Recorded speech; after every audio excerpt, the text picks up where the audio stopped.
Hello, hello, hello. Jason Bay here. You can call me JBay. Thanks for checking out Blissful Prospecting. If you're checking out the podcast for the first time, welcome. Glad to have you here. This podcast is for reps and sales teams who love landing big meetings with prospects, but hate when everything else that you need to do as a salesperson ends up getting in the way of you landing meetings to generate new business. So if that's ever happened to you, as an account executive or a full cycle sales rep, or you're managing a team of people that you'd love to get to prospect more, you're definitely in the right place. Today, we're talking to my man, Jeff Bajorek. We got another episode of Sales Rants coming to you. Let's get to it.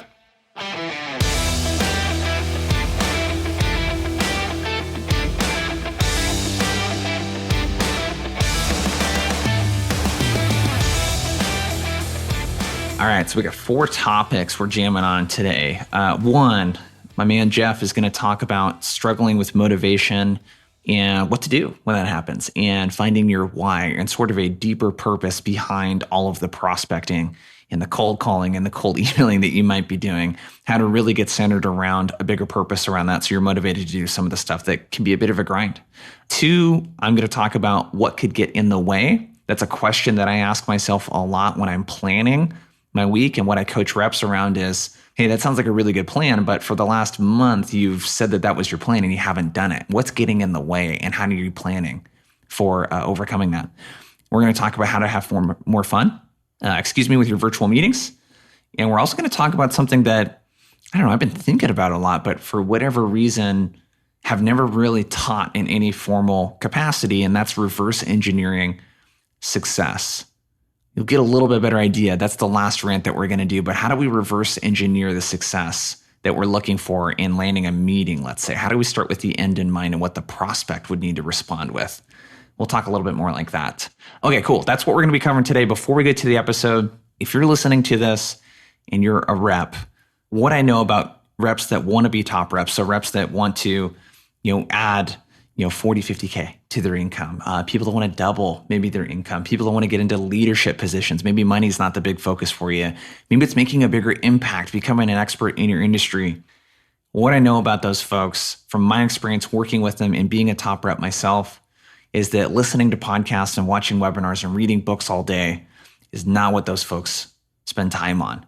It's really about, how do I spend as much quality time as possible on opening new opportunities and then taking existing ones to the finish line, closing. I think the big challenge that we come up against with that is, well, how do we know what to work on that's going to move the needle the most? So if I only have an hour or 2 per week for my own development, how do I work on the thing that's going to move the needle for me the most and get me what I want? And if you've ever thought about this, this is exactly why I started Outbound Squad. It's a program for reps who crave accountability, structure, and results over theory. If you've listened to this podcast, I'm really big on how do we combine the theory and the tactics together. You got to have both. And if you hate hitting plateaus in your sales career, this might be a good fit for you. We provide the best coaching around that you can find. We have killer content. Again, very confident it's the best stuff you'll find in Outbound. And then also we got a community at the time of recording this of about 50 reps in Outbound Squad. We got guys like Ethan crushing his meeting targets every week and landing a meeting from every 1 in 3 cold calls. We have folks like Brenda who are closing deals as an AE while scheduling 3 meetings that week and setting another 2 demos on top of that for the week after. We got guys like Evan, using simple bump follow-up emails to secure meetings with chief analytics officers, and a bunch more success stories I could share with you. But if any of this is something that you relate with and resonate with, reach out to me, Jason at blissfulprospecting.co, put squad into the subject line, and I'll share some more information for you. I really want to know if you're up for the challenge. It's application only. I don't let everyone in. And the whole goal here is to create a 300 group, if you know about Spartans, a 300 group of Spartans and badasses that can help each other, get helped, and also provide accountability and community as well. So if that sounds like something that's up your alley, send me an email, Jason at blissfulprospecting.co. I'd love to hear from you. Put squad in the subject line, and I'll share some more info. All right, let's get to this episode of Rants.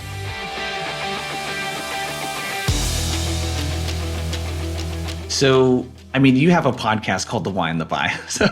So this why component it's a very familiar topic to you, but I'm kind of curious because you come across a lot of reps, just like I do, that struggle with motivation, right? Like hitting their activity targets, prioritizing the effort parts of stuff that they don't really enjoy doing. And a lot of times the advice is, well, just do it anyways. Like, suck it up, make it happen. And I think that you have, from what it sounds like, a very kind of different take on this around, is this even maybe something that you should be doing? Or is there a different way to create this kind of alignment around your why? How should someone kind of approach doing things that they find themselves procrastinating a lot? I think there are some subtleties here that you have to dig into, because we all have to do things that we don't love to do. Okay, so let's just get that out of the way. Sometimes you just have to do something you don't love to do. And I think it was our friend Anthony Iannarino said that discipline, it might have been Jeb Blunt, but one of those guys that we like all know and listen to, he said discipline is you doing the things that you don't want to do because you know they have to be done. And I think that what might be missing from the end of that is because they need to be done because they will help you accomplish something you really want to do. Right? Now, my wife is my best teacher when it comes to this, because she says, Jeff, we don't do anything you don't want to do.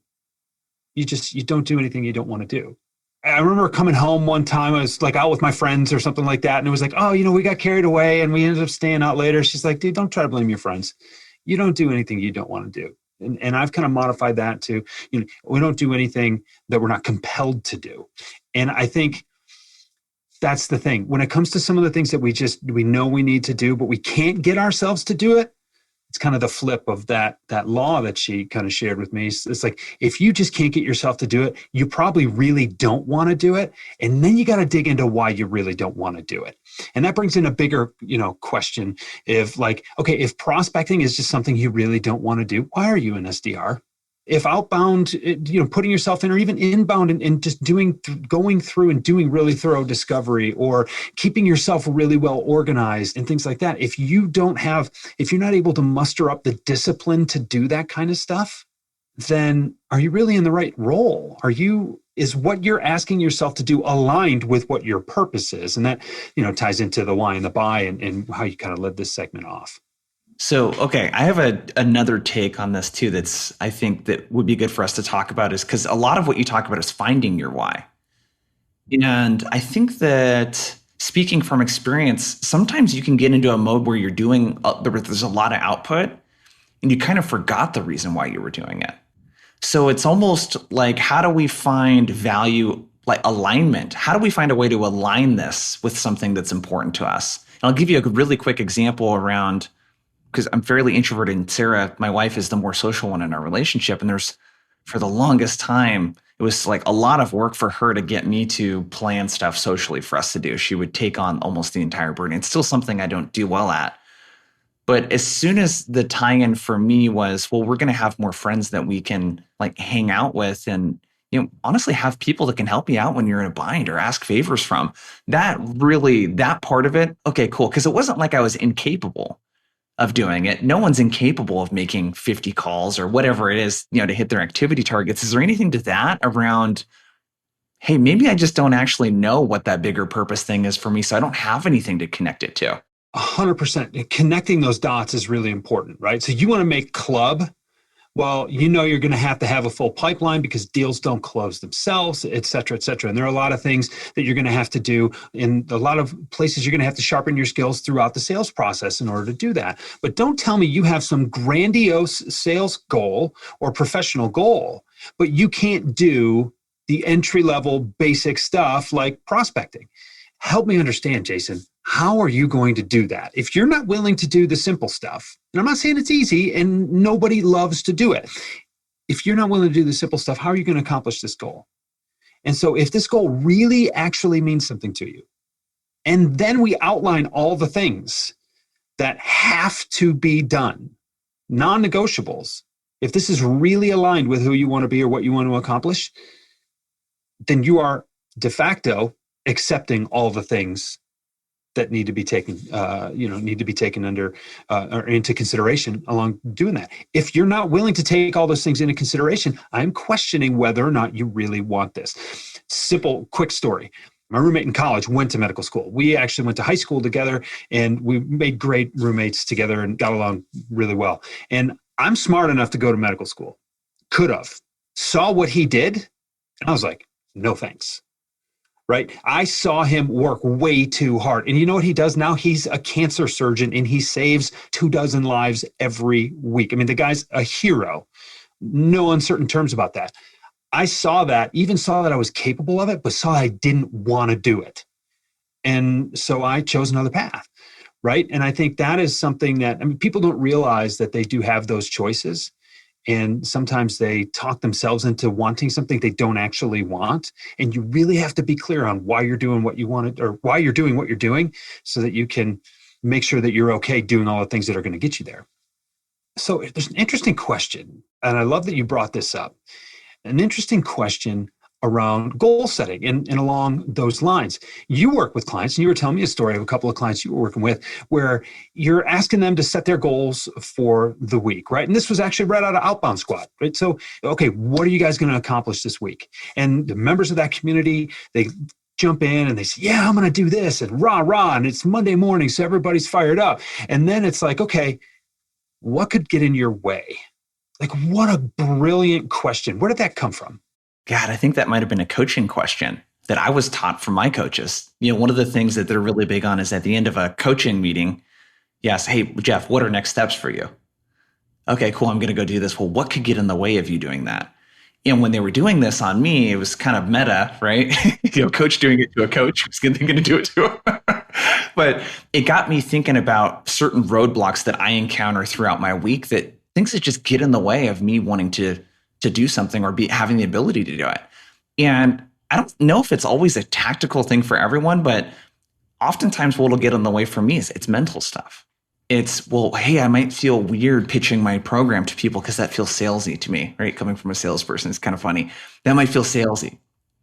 Or, doing this, reaching out to this person who has way more experience than you and all this other stuff. Well, what if they don't want to collaborate with you? And it's just like this whole mental battle. And one of the things that we've been doing, and I think if you're watching this, listening to this, is think about when you're tackling your week, if there's a history, a pattern, because this connects really well to the previous rant, if there's a pattern of you not following through with the things that you say that you're going to do, look at why that happens. I don't think it's as simple as throwing an activity target. That feels really good. That's like having a New Year's resolution. It feels really good to make a declarative statement of, oh, I'm going to do this. But to not go back and think about, well, based on my patterns and history of setting goals and, declaring things, what typically gets in the way, it puts this problem solving cap on that you almost start to think like a project manager.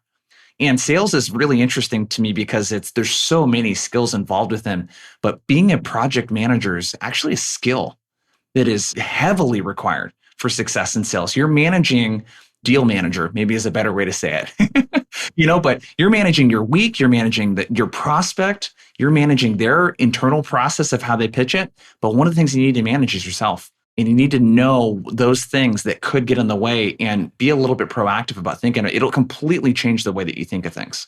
Well, and no 2 weeks are exactly the same.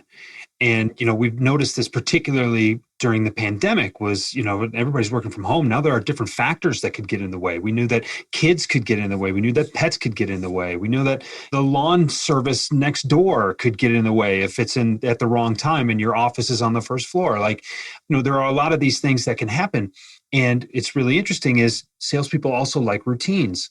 So, okay, I'm going to make 50 calls every day this week or whatever it is. And if you just make that your standard kind of standing goal every time, you forget that, oh, wait, we have an all hands meeting for the morning on Wednesday. That's going to take some time away from me, right? Or like we've got, now that it's post-pandemic, we're having some friends visit us in town. And so we're going to meet them for dinner this night. And then we're all doing a field trip together, Thursday morning. And it's like, oh, okay, well, I just lost 2 half days there. Well, wait a second. I either have to adjust my metric or I have to make up for that time.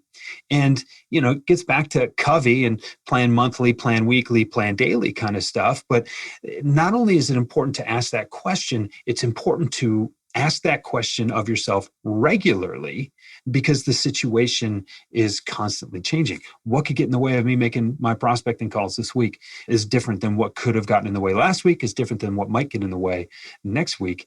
And as you start to, I think, make that part of your routine, you start to become a little bit more agile, and it becomes a part of your mindset. It's one of those things where if you ask yourself that regularly, you'll find that you don't need to ask yourself that. You don't need to remind yourself to ask yourself that question as often, because you're already just thinking along those lines. Yes, I love this because, and let's use some really practical examples, because you mentioned one that I hear a lot of times is internal stuff comes up. Legal needs me because I need to approve a contract that we're going to need to close a deal. My boss wants to meet with me. Oh, we have these standing team meetings that go over sometimes. So when you start to think of tactically, how do I anticipate that stuff? It could be as simple as something, hey, instead of making all of those calls in a 90-minute block, 60-minute block, one thing Ethan does, he's in outbound squad, is he just breaks up 20, 30-minute blocks throughout the day to make his calls instead of doing it in one big chunk, because he's less likely to procrastinate that way. And there's less likely for something to come up in that 30-minute block that needs his attention because it's only 30 minutes. His house is not going to catch on fire probably, and during that time where he can't, has to be attentive to it. Like nothing's going to happen. Okay, well, let's just say that something comes up. Okay. Instead of one 60-minute block, if you have 3 20-minute blocks, let's say something comes up at 9 o'clock when you're prospecting with scheduling. Now you only lost a third of your prospecting time. You still have the 11 o'clock, you still have the 3 o'clock, or whenever Ethan, sets his schedule up.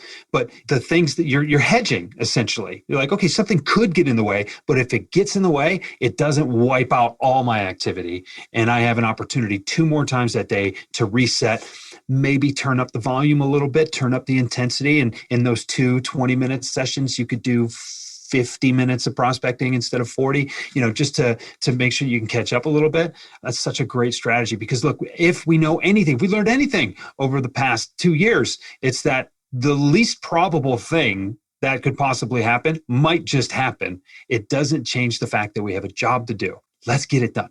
Yes. One last thing I want to share. I love that we're getting super tactical with this, is that if a lot of internal stuff comes up, let's say with your manager, let your manager know proactively when you're going to be making cold call blocks and say, my goal is to hit 150 dials this week. And unless it's urgent, I'm hoping that we can prevent any interruption because I really want to hit my activity targets and set my meetings. What manager is going to say no to that? With legal, one of the things I worked on with a client that helped them a lot is, well, stuff can come up with a really big, important enterprise deal. Ask legal in advance, hey, Jeff, I'm just curious because I want to be responsive when you need me, because I know that can be really time sensitive. When do you think you're going to be working on my stuff so that I can block off an hour around that so that I'm going to be there when you need me? And now you know proactively when they're going to be working on your stuff, when you need to be attentive. And that's the big thing with Covey stuff that I got is there's certain times where you need to be really responsive. That's not very often, but if you can proactively predict those times when you need to be responsive, now it doesn't become you working on something that's urgent that doesn't need to be urgent. Yep, there's a place for everything and everything has a place. And if you can agree to when that place is going to be, it's like even taking that task list that just kind of weighs on you, or maybe it doesn't weigh on you, it weighs on me. And if I just took all 10 of those things or whatever and scheduled little appointments for them later in the week, okay, I know when that's going to get done. It's out of my brain right now. And so I can focus on what's in front of me rather than worried about what's coming or be worried about what's coming later. It makes a huge difference. That's a great suggestion. So this next topic is something you brought up that's near and dear to my heart. How do we make virtual meetings more fun? And one thing that I like to do that I've noticed, and if you're listening to this, you don't see, but Jeff's got some Zoom ski goggles on. What do you do with your clients or just any of the virtual meetings with prospects or whoever? Why is it important that it's fun, first off? Because I think there's a lot of serious people out there like, well, why would we have fun? And what are some of the things that you do to make it a little more fun? Well, I love these filters, and I don't know where it or when they came through or whatever. It was probably middle of 2020. I was just playing around and I noticed that I can do ski goggles. I can have a wonderful handlebar mustache, a very dainty handlebar mustache. Yes, I can wear a beret. I can be a recent graduate. The technology's there to do cool stuff with. I could even be an alien. I could be. I'll finish the segment as Mike Wazowski here. The idea that we have these tools that can be very serious And sometimes the background is important, right? I know a lot of people working from home that don't have home office setups the way you and I do. So it's, maybe you don't want to see the chaos that's going on in the back. Totally get it. And particularly for the kids that had to do Zoom at school and stuff like that. But sometimes it can take the ordinary or the boring or the less than professional and make it professional. Sometimes you can just screw around and show a little bit of your personality. And what are we talking about? Personal branding and all the stuff that you hear about on LinkedIn. Why isn't this a part of it? Why can't you show a little bit of a sense of humor? I think if you're not having fun, you're doing it wrong. And this ties into stuff we've already talked about today. Are you doing stuff that aligns with your personal goals? Are you putting yourself in a position to succeed? What's not fun about succeeding, right? And why can't you use fun and humor and just why can't you be delighted while you succeed? And I think too, just given how serious everybody's been, you show up to a Zoom meeting, flip your camera on, and you've got this big old eyeball over your face. Every time I do this, you crack up like this. It's perfect. That is exactly the point. All right, I'll spare you the rest. Yeah. So what do you say to people that have, because I hear this a lot, especially depending on the industry, which, as you know, certain industries are more buttoned up than others. What do you say to someone that has a fear of not being professional? Don't take yourself so seriously. It's a Zoom setting, for crying out loud. Listen, I'm not saying show up in a ripped up Slayer t-shirt to the courtroom for, arraignments or something like that. Who doesn't love to start a meeting off with a laugh? And that's what we're talking about here. And you can turn it off as quickly as you turn it on. And, we all heard about the attorney who actually had some kind of cat filter on and couldn't figure it out and it was really kind of embarrassing or whatever. Listen, that guy's going to get more clients because he was a human being and recognized in the most terrifying situation possible that he was still human. He's going to be okay. I'm not worried about him. So yes, you can take yourself too seriously.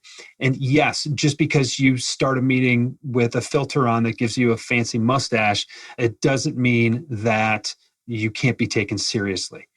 Know your audience a little bit, but I think if you push the envelope with just a little bit with some humor in an appropriate way, that's never not worked out for me. At the very least, you take it back, you say, oh, you know what, sorry. And I've done this before. That punchline landed terribly.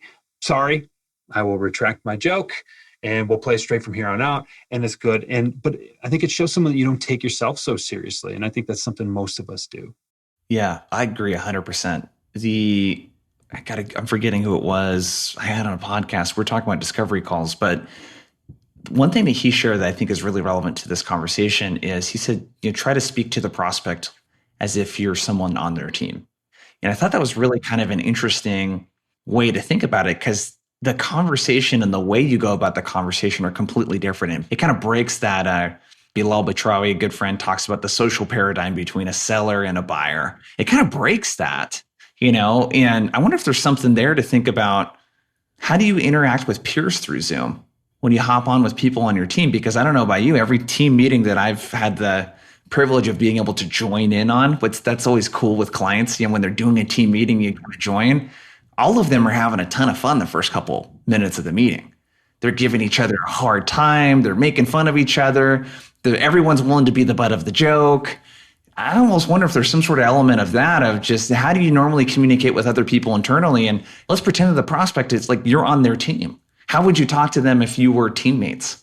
You don't need to go in on the first time and be calling everybody dude or bro or whatever. There's some propriety that you need to have. But every high performing culture I've ever been a part of or witnessed has had an element of fun with it. So you can kind of assess the culture a little bit by how light it is.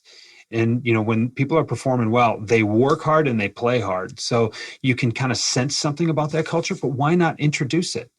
Why not bring it up? Why not be the one? Because listen, here's the thing. If you don't like your internal meeting, I promise you're not the only one.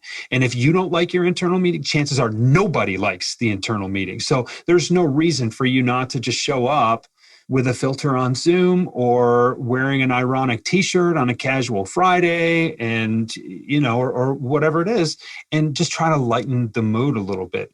Meetings shouldn't have that tension that you can cut with a knife, you know what I mean, in them. Those meetings are the least productive. So again, be willing to go out on a limb just a little bit, right? Be willing to be the one who calls out the elephant in the room. Like, you guys recognize how bad these meetings are. Can we do anything to make them better? Or I'm just going to stop calling, or I'm going to start calling in sick on Fridays when we have meetings, right? Like, be the one who stands up and acknowledges that. And it changes the whole tone. I've never seen that go poorly. Have you ever seen that go poorly? Not unless things are going really bad in the company, which maybe you should think about going to a different company anyways. Yeah. Some of that's just reading the room, right? And if you're a seller who's been doing this longer than 15 minutes, you got a little bit of context about the air in the room. And is this something that's really chances are, if it's your instinct to do it, you can probably get away with it. If you really are like, oh my gosh, I would never, ever do that. One, it's probably not the right environment. Two, you probably won't have the comfort level or the gravitas to pull it off. But if your instinct is, I should probably ask that question, or, it'd be really good. Don't sick your attorneys on me, but you can probably get away with that. I got another thing I wanted to bring in. I've worked with clients in the past where they just can't seem to get good responses to their emails, or at least the responses that they're looking for, right? And how many people come to you and ask, I'm just not getting the results I'm looking for. Can you help? And then you dig in a little bit to their cadence or their style, and something becomes very, very clear right away. And, based on what we talked about before we hit record here, the first thing that pops into my head is Covey again and begin with the end in mind. Why don't you dig into that a little bit? Yeah. So with the email thing, that's the best example, is what people want is a response, but their stuff is not respondable. I don't even know if that's a word. And I did this with a couple clients and light bulbs just went off. And I thought it was kind of an interesting way to look at, when you start with the end in mind, what people usually say is, well, I want to get at meetings from the emails that I send out. Like, okay, now let's talk really from a practical standpoint. When you've landed a meeting with a prospect, how do they respond to the email? Well, like specifically, what do they say? And 9 times out of 10, it's some sort of sure, let's chat is usually what people respond with. So we write that down on a document. We say, okay, we're going to start with that end in mind. What do we need to put in an email to get a prospect to respond, sure, let's chat? And when I start looking at what they're sending, there's all kinds of stuff in there around zero call to action at the end of an email. It'll be, we're helping so-and-so with XYZ. Let me know if you're interested. Interested in what? Right. Yeah, interested. I don't really know what interested in, or you just drop here's a piece of content that we wrote on this. Here's a case study with it. And then again, think about when you include a case study or some piece of content in an email, what do you want the person to do? You want them to respond with, oh, this was really interesting. It's so good because, and if you're listening to this, you have to tune into the video when you see it on LinkedIn, because the blank look that's on your face, like the puzzled, confused, like almost deer in the headlights look, that is exactly what your prospect is doing. If they go as far as to actually read your email and you put something in there and they're like, okay, well, now what? If you believe that they're going to be so compelled by your PDF that they're just going to reach back out and so want to, discuss this with you, you're leaving deals on the table. There's such a small fraction of people who are so compelled and enthralled by what you've given them that they want to do that. And I've had clients argue with me, Jason, well, no, it's all value, no ask. All value, no ask. All value, no. If there's that much value, why aren't you asking for something? Like, please tell me why in any kind of a marketing piece or any kind of a sales process, you wouldn't at least ask for something, right? And let me know if you have any questions is not a call to action. Right? Can we just get that on the record? Yeah. Let me know if you have any questions. That should never be in any, especially a prospecting email. Let me know if you have any questions. It's too passive. So I think it's like the lesson here is think about and reverse engineer not only the result, but really think practically of how you want someone to respond, exactly what you want them to say. And your process has to get them to that point, right? Your roadmap or whatever you want to call it. If we look at a couple really practical examples, I'll give you a couple techniques. One of them is this. There's a type of email that you can send that's really interesting, because a lot of times what people will do is they'll throw a video into an email and say, hey, Jeff, I created a personalized video for you. And then you click on the video. And there's no, hey, can you look at this? I think this, there's nothing in there that gives me any evidence of what you want me to do with this. And the psychology behind this is that there's a lot of work that prospects have to do on a daily basis. Don't make your thing another thing that they have to think about, like another task, right? Because they're just not going to do it. So something that you could do to get people to respond is, one, you have to ask them questions. But a type of video that's really cool is, hey, Jeff, I speak to a lot of VPs of sales and they tell me that they're usually focused or having challenges in one of these two areas. Area number one, area number two. 2 bullet points with a 1 and a 2. Which one of those resonates with you more? Reply, and I'll record a personalized video to show you how your competitors are handling that right now. That video works brilliantly, or that email works brilliantly, because now they're saying 1 or 2. You gave them specific directions on what to do. Most people love following directions, by the way. When you give them directions and there's value in it for them, that they're going to get something, you're establishing how you want to communicate with them.